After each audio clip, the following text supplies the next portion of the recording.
Hello, on the screen is a summary of what I will go over in this video. Make sure to watch to the end so you don't miss anything. Step 1. First, power down your SUPERBOX completely and unplug it from the wall outlet. Wait about 30 seconds before plugging it back in. This simple reset clears temporary glitches that cause the blue screen error. Step 2. Check your internet connection next. Make sure your SUPERBOX is connected to a stable Wi-Fi or Ethernet network. A weak signal often triggers display errors, so move closer to your router or use a wired connection if possible. Step 3. Update your SUPERBOX firmware to the latest version. Go into Settings, find the System Update option, and download any available updates.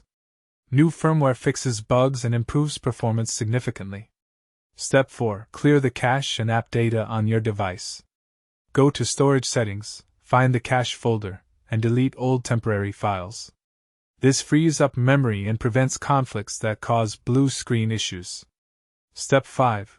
If none of that works, try factory resetting your SUPERBOX as a last resort. Back up your settings first, then navigate to Reset Options in the menu.